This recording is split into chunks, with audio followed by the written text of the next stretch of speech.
لخوب جکسا ازنگونا دی بیا بکڑی ارمان دا تور لحد سخت تکلیفونا دی مکا و خوبونا لخوب جکسا ازنگونا دی بیا بکڑی ارمان دا تور لحد سخت تکلیفونا وی چې سار شو ورنږدې شم چې صاحب بیعت به وکړم خو ډېرې کلمې به راته نه ښایي یو دوه درې ټکي به راته ښایي وی خیر دی یو شی درته ښیم صاحب ذکر بیعت یې ورسره وکړ مولانا رشید احمدي ګنګوهي چې یو ورځ تېره کړه وی صاحب زه در سره یو 40 ورځې تېر وم وی زه خپلو طالبانو ته سبق ښایم وی نه صاحبه خیر دی ما له لږ ټیم راکړه در سره پاتې کېږم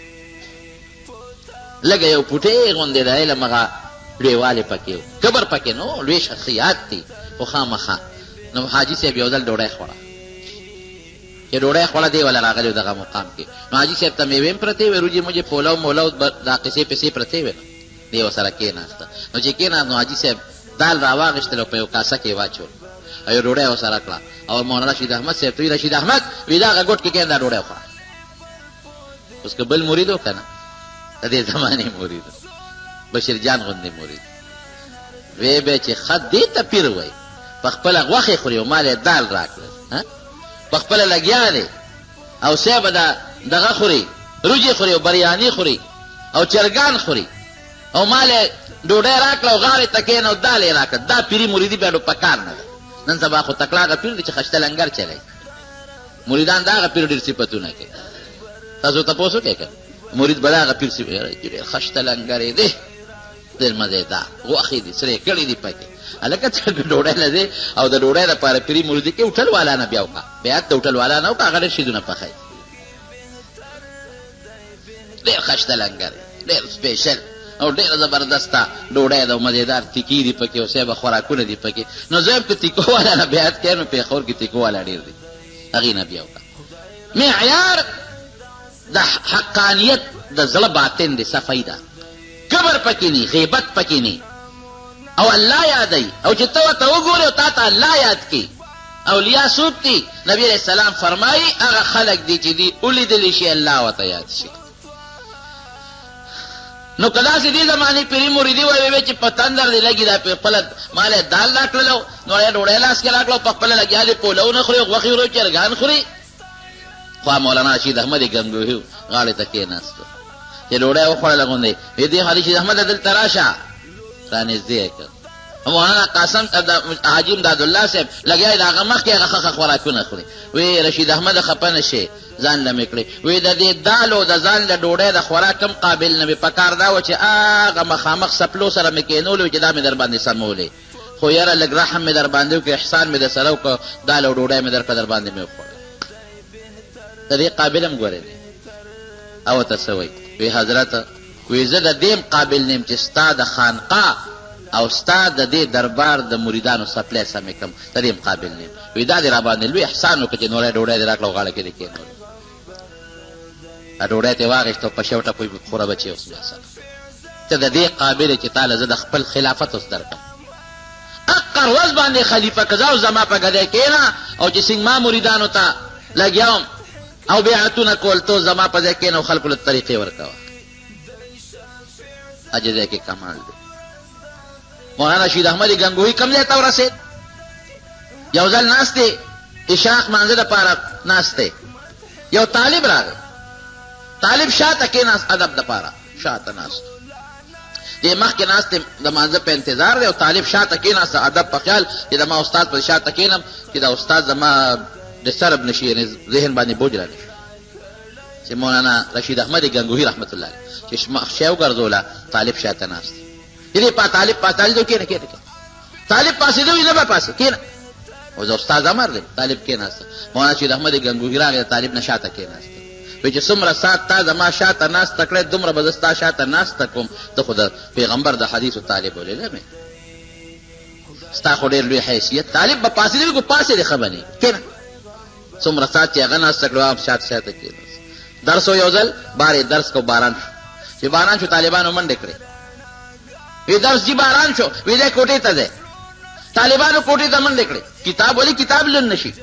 څوک چا کتاب اوچت که چا صادر اوچت که چا ټیپۍ اوچته کړه خو چې طالبان کوټې ته څنګه لاړل مولانا رشید احمد ګنگوهي رحمت الله علیه لاړ پیزار سره او خپل صادر یې خور کو د طالبانو سپلی پیزار راخلي په هغې کې چې د هغې نه یې پن راوتړه طالبانو منډې کړې حضرت داسې کې زمونږ د حدیثو شیخ استاد یې او ته زمونږ سپلی خپل صادر کې او بیا هغه دې پن راوتړل وي دا لمدېږي نو دا به ته راوچتی وی تاسو ټول د الله او د رسول خبرو کې مشغول یې ټول ورځ لګیا یې قال الله تبارک وتعالی قال رسول الله صلی الله علیه وسلم په جبه م د خدای او د رسول خبرې چلیږي نو چې ستاسو پیزار اوچت نه کړم د چا پیزار به اوچت دې لویو خلکو کې ګټلې ده په دغه عاجزۍ ګټلې عاجزي الله به خوشحالي من تواضع لله رفعه الله څوک چې د الله دپاره په ځان کې عاجزي پیدا کړي چې الله په عاجزۍ خوشحالېږي او زه به هم عاجزي کوم کبر لویي به نه کوم نو پروردګار نبی علیه السلام فرمایي عزت ته الله په لاس کې دی الله به ور عزت ورکړي او چې کم لویي کوي ځان کې کبر پیدا کړي نبی علیه السلام فرمایي وضعه الله الله وی سر به دله وهم ښکته به دې کوم په عاجزۍ الله خوشحاله اوس عاجزي دا نه چې جامې به شلېدلی چې عاجزي دې ته نه وي چې سپلی به دې شلېدلې وي عاجزي دې ته نه وایي چې صادر به دې شلېدلي او جامې به نیندې نه حدیث پاک دی ان الله جمیل یحب الجمال الله ډولې دی او ډول یې خوښي جامې پاکې باچې سپلی ښه پالش کړی اچوه صادر ښه خشته اچوه پټکې ښه صفا اچوه صابون سره لامبه خوشبو نبي علیه السلام پورې کړې ده بالکل استعمالوه عاجزي دې ته وایي چې بل مسلمان ته به سپک نه ګورې دې ته عاجزي وایي دا به نه وی چې زما په شان جامه د چا ده زما په شان مسلماني د چا ده بل مسلمان ته سپک کتل او بل مسلمان د ځان نه کمزورې ګڼل دا کبر دی دا به نه کوې خپله معاشره کې تا سره یو طالب العلم ملګری دی هغه ته به سپک نه ګورئ تا سره په خپل ګاونډ کې یو غریب ملګری دی هغه ته به سپک نه ګورئ تا سره په دکاندارۍ کې یو غریب ملګری دی هغه ته به سپک نه ګورئ تا پکې لا څه شی چې یم خو زه هم چمن دیګرې نیست ما په شان لا څوک داسې به نه دې ته عاجزي وایي عاجزي دی نه وایي چې جامې به دې شلېدلې او پیزار به دې شلېدلې جامې به شلېدلې چې او صادر به شلېدلې دې ته عاجزي نه وایي نو هېڅ جو انکسار دا هغه صفت دی چې دا په الله کې نشته الله لوی ذات دی دا الله پاک د مسلمان دپاره خوښ کړی دی نبی کریم صلی الله علیه وسلم چې بر اسمانونو ته لاړ او د پروردګار سره ملاقات وشو نو الله یې تپوس کوي وایي څه تحفه دې ماله راوړې ده ګوره دا عجیبه تپوس دی اوس الله له به څه تحفه وړئ الله سره خو هر څه شته ما له دې څه تحفه راوړې ده ښایه شابه نو حضور پاک مبارک خو هوښیار او وحی به ورته کېدله وی الله داسې تحفه مې دله راوړې ده چې تا سره نشته داسې تحفه مې دله راوړې ده ته به حیران یې چې به څه تحفه کې الله سره نی التحیات لله والصلوات والطیبات الله د بدن د مال د ژبې عاجزي مې دله راوړې په ژبه هم ستا په دربار کې زاري کوم التحیات او د مال په بنیاد به هم ستا په دربار کې عاجزي کوم او د وجود په اندازه په خپل وجود به هم ستا په دربار کې عاجزي کوم عاجزي مې راوړې ده په خوله په بدن په مال کې دا عاجزي تا سره نشته نو چې دا واقعي چې دا د خپلې عاجزۍ اظهار وکړو الله وي السلام علیک ایها النبي ورحمة الله وبرکاته زما تسلیمات سلامونه او رحمتونه او برکتونه دې پتا نازل نو حضور پاک بیا سوی ځان سره په نبی علیہ السلام خو رحمت نازل شو سلام شو نو ګناه امت پاتې شو السلام علینا وعلى عباد الله الصالحین زما په نیکانو بندگانو او پما او زما په غریبانانو زما په نیکانو امتیانو او پما او زما په غریبانانو امتیانو دې ستاره طرف نه سلامتی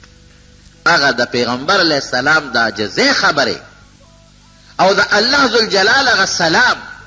او بیا د نبی علیہ السلام د عاجزۍ هغه درخواست امت لپاره دونه الله ته خوښ شو چې مونځ کې دله لازم کړ مونځ کې به عاجزي دا ډېر د کمال شی دی څومره چې د ځان عاجزه کړ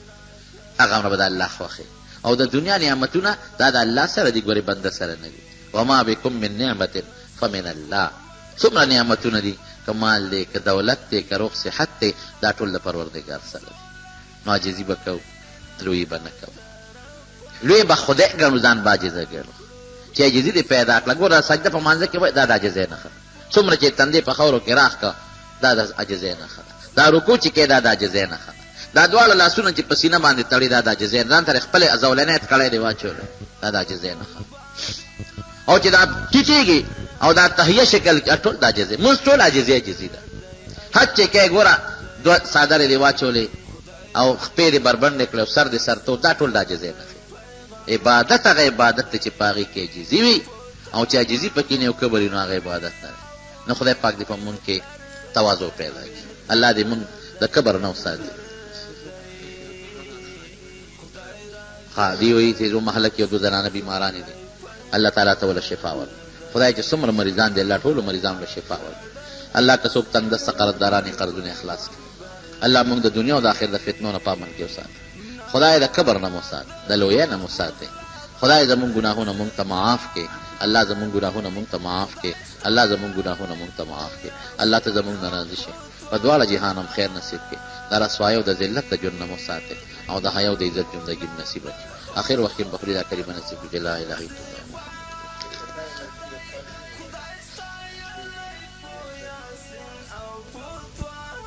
در ګوري داسې دی نه که چې یو طریقه ګوري بل طریق په بد نظر ګوري. که دا یو زوی بېعزتي کوي، کنځل ورته کوي، سپک ورته ګوري نو بېله خبره ده. خو که نه دواړه قدر کې یو مالدار دی هغه پلار سره زیاته ښېګړه کولی شي، بل غریب دی هغه زیاته ښېګړه نه شي کولی، نو پلار به دواړو ته په یو نظر ګوري. یو ته په ښه نظر بل ته په سپک نظر کتل دا د پلار دپاره جرم دی. یو څه په اجتماعي طور باندې څوک دعا کوي نو امین به پې په زوره وی که پټ به وی. په زوره هم پې ویلی شي او پټ هم ویلی شي، دواړه تعالی جایز دي. دی وی څو کالونه بیماری کې مبتلا یم الله دې وله شفا ورکړي. دا ملګري م وایي په کور کې بیماری دي الله تعالی دې وله شفا ورکړي. دا بل ملګري وایي چې د نوکرۍ دپاره دعا راله وکړئ الله یې دله د عزت او د حلال مال نوکري نصیب وګرځوي.